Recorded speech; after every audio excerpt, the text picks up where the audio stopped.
சனிதோஷத்தால் கஷ்டப்படுபவர்களுக்கு தெய்வீக தீர்வாக விளங்கும் தலம் திருநள்ளாறு. ஆனால் இங்கே சிவபெருமான் ஏன் தோன்றினார்? ஒரு சக்கரவர்த்தி இங்கே எப்படி தன் சாபத்திலிருந்து விடுபட்டார்? சுவாரஸ்யமான இந்த வரலாற்றை தெரிந்து கொள்ளுங்கள். 1000 ஆண்டுகளுக்கு முன்பு இந்த பகுதி முழுவதும் தர்ப்பை புற்கள் நிறைந்த அடர்ந்த காடாக இருந்தது.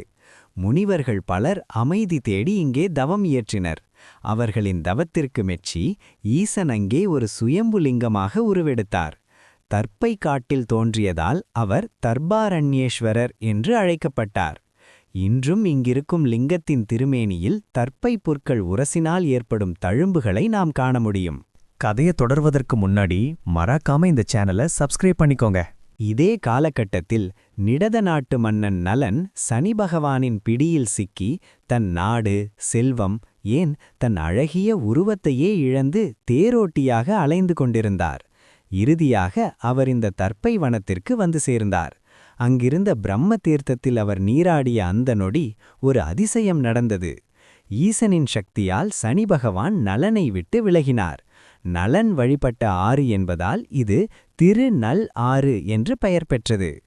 ஈசனிடம் தஞ்சம் புகுந்த நலனுக்காக சனி பகவான் இங்கே வாசலிலேயே அனுக்கிரகமூர்த்தியாக அமர்ந்து கொண்டார். இன்றும் இங்கிருக்கும் நல தீர்த்தத்தில் நீராடினால் நம் கர்ம வினைகள் யாவும் நீங்கும் என்பது ஐதீகம். இந்த தகவலை மற்றவர்களுக்கும் பகிர்ந்து ஈசனின் அருளை பெறுங்கள். ஓம் நம சிவாய.